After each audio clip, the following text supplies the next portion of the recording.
자, 오늘도 암호화폐 관련된 소식을 들고 인사를 드리고 있는 크립토 마토입니다. 가장 먼저 달러 인덱스 지수 살펴보도록 하겠는데요. 92.71포인트 큰 변동성은 없는 상태에서 미국 증시 같은 경우도 마찬가지입니다.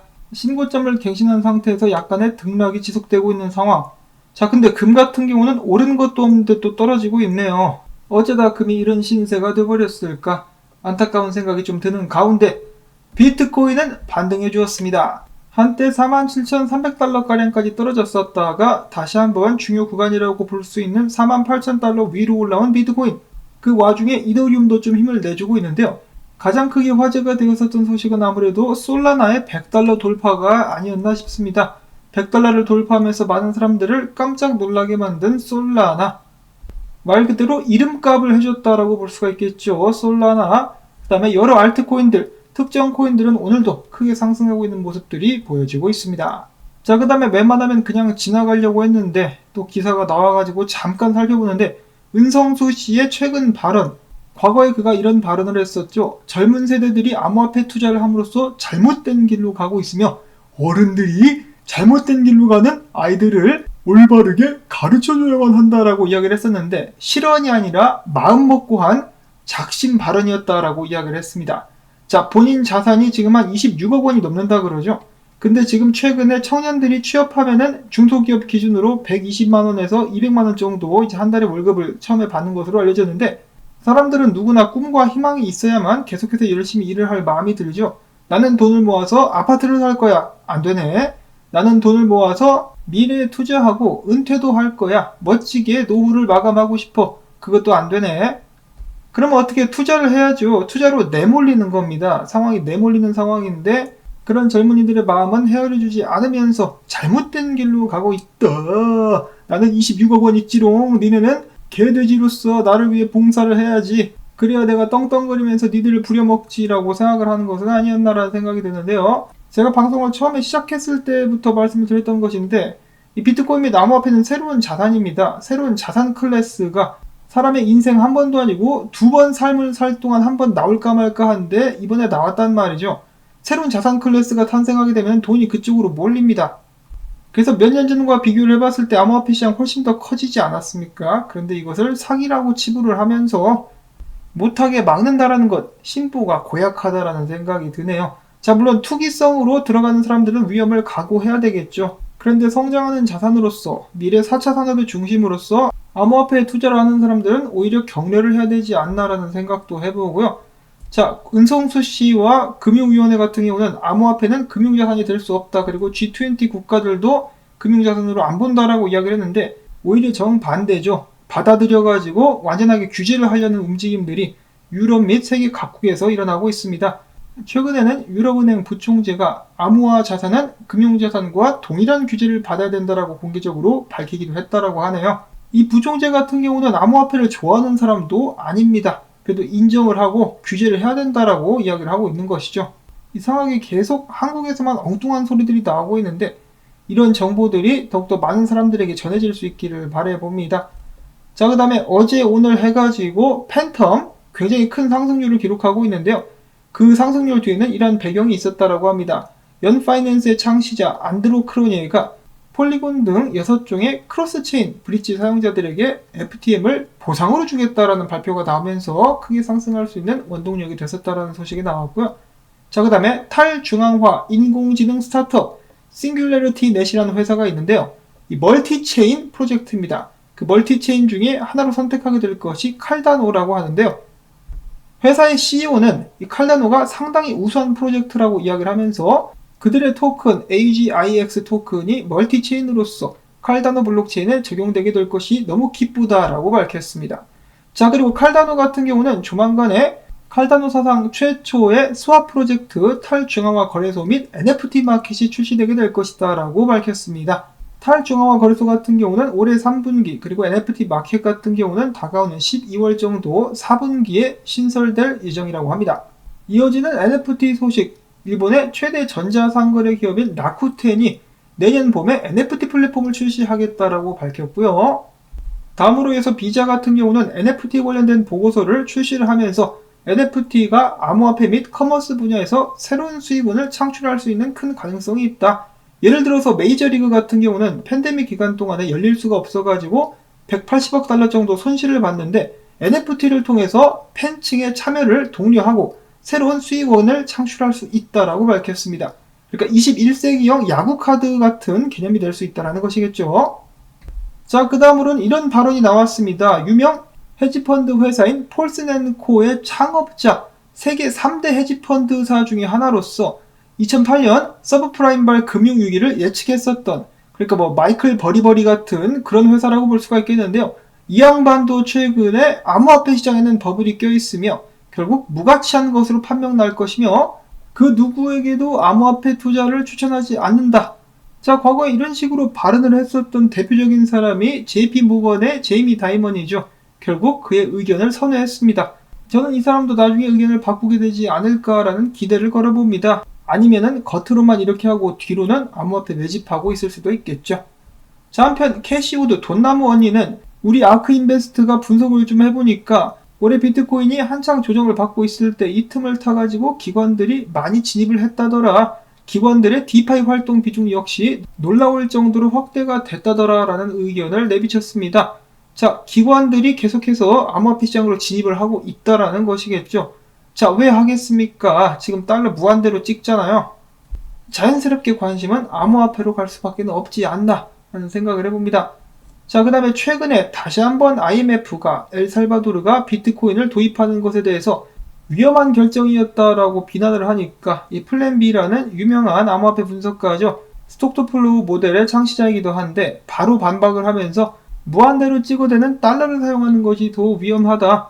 비트코인을 국가통화로 만드는 것은 1971년 근본 위제 폐지 전 달러와 동일하게 되는 것이다 라는 설명을 남겼다라고 합니다. 무한 발행되는 달러와 수량이 정해져 있는 비트코인, 사람들의 선택은 무엇이 될 것인가? 자, 근데 만약에 미국 증시가 크게 떨어진다 그러면은 비트코인도 함께 떨어질 수 있다는 사실은 어제나 명심을 해야 되겠죠. 자, 한편 엘살바도르 같은 경우는 비트코인에 반대하는 움직임이 또 일어나고 있다고 합니다. 수백 명들이 길거리로 나와가지고 비트코인을 받아들여서는 안 된다라고 시위를 벌이고 있다고 하는데요. 연금생활자, 노조 등 여러 직군의 사람들이 한데 모여가지고 비트코인의 변동성과 불안정성을 우려하면서 이 비트코인을 채택했었던 이런 정책이 투명하지 않고 권위적인 방법으로 결정됐다라면서 반대 이유를 밝혔다라고 합니다. 그러면 본인들은 비트코인을 사용하지 않으면 되는 거 아닌가라는 생각이 드는데요. 엘살바도르 재무장관도 강제로 강요하지는 않겠다라고 밝힌 바가 있습니다. 그러니까 그냥 달러를 쓰시면 될 것 같습니다. 불편하신 분들은. 자, 한편 이런 상황 속에서 엘살바도르 내에 ATM 기기는 순차적으로 계속해서 설치가 되고 있는 상황이라고 합니다. 자, 이렇게 생겼습니다.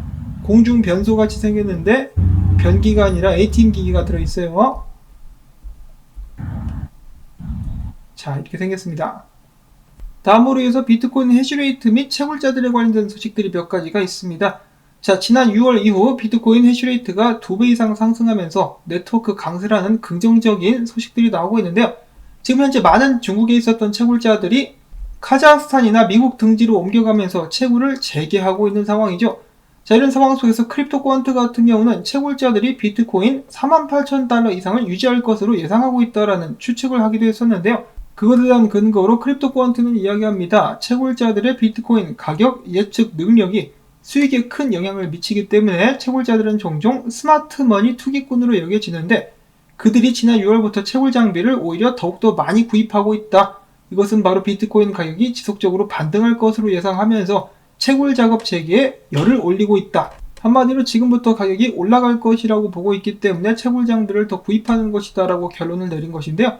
가격대가 48,000달러대다 이거죠. 어느 정도 설득력이 있는지는 모르겠습니다만 일단 그들은 이렇게 이야기를 했고, 자, 그 다음에 벨라루스 대통령 같은 경우는 2018년도 때부터 이 채굴 및 비트코인 사업을 합법화하고 장려한다라고 밝혔었는데요. 본격적으로 나서가지고 자국 내 암호화폐 채굴을 장려했다라고 합니다. 대단하죠?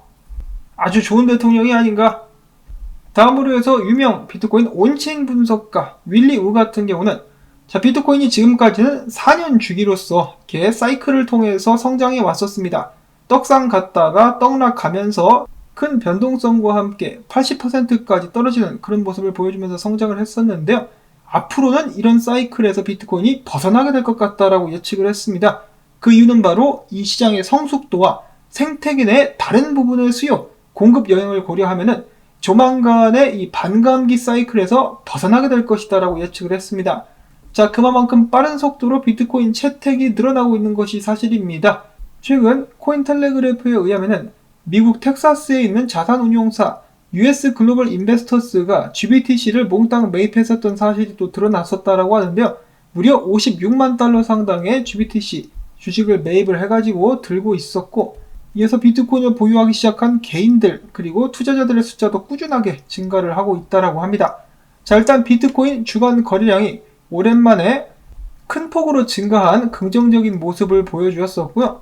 자, 그 다음에 비트코인 채택 같은 경우 지갑들 중에 비트코인 1개 이하를 들고 있었던 비트코인 지갑 숫자가 지난 5월 중순 이후 감소하기 시작하다가 이제 다시 5만 달러에 육박하게 되면서 많은 투자자들이 비트코인을 다시 모으기 시작했는데, 비트코인을 조금이라도 들고 있는 주도 숫자는 3,800만 개, 지난 8월 초부터 50만 개 이상이 증가를 했고요. 0.01개 이상의 비트코인을 보유하고 있는 사람들은 3개월 만에 다시 900만 명이 넘어가게 되었다고 합니다. 자, 물론 중복되는 지갑들도 있겠죠. 근데 전체적으로 그만큼 상승을 했다는 것이고요. 비트코인 1개 이상을 들고 있는 지갑 숫자도 늘어났습니다. 79만 2,500개에서 80만 8,300개. 사람들이 비트코인 그냥 혹시 모르니까 하나씩 사서 들고 있어 보는 거죠. 지금 테이퍼링도 한다고 했다가 안 하고 양적 완화는 계속되고 있으면서 전 세계 중앙은행들이 자산 매입을 가속화하고 있으니까 이거 어떻게 될지 모르니까 일단 하나라도 사서 들고 있어 보자라는 그런 생각이 아닌가. 조금씩 비트코인으로 마음을 돌리는 사람들의 숫자가 늘어나고 있는 것은 아닌가라는 생각을 해봅니다. 자, 그런데 이런 상황에도 불구하고 다가오는 9월달 어둠의 먹구름이 비트코인에 끼고 있다라는 그런 소문들도 나오고 있습니다.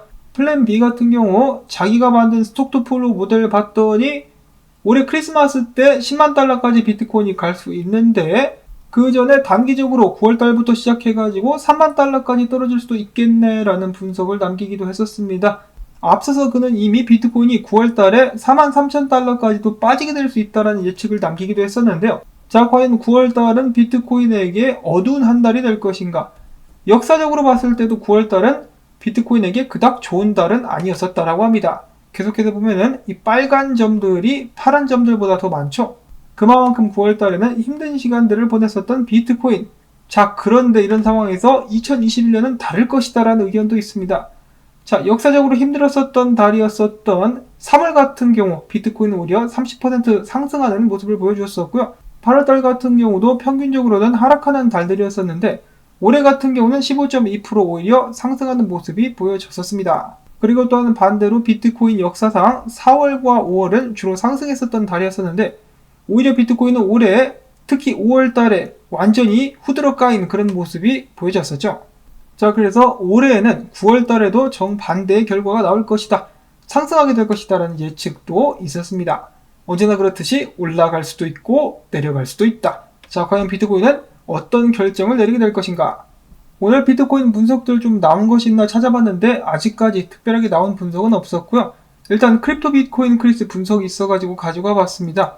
어제 나왔었던 그런 분석과 이어지는 그런 분석이라고 볼 수가 있겠는데, 이 CME 차트입니다. CME 선물 차트 4시간 봉인데 비트코인 예상대로 역 헤드앤숄더가 나올랑말랑 하고 있다. 그리고 해당 상승 채널에서 비트코인이 왔다리 갔다리를 하고 있었는데, 만약에 여기서 떨어지지 않고 반등한다 그러면은 다음 목표가는 5만 3천 달러까지 상승하게 될 수도 있다라고 합니다.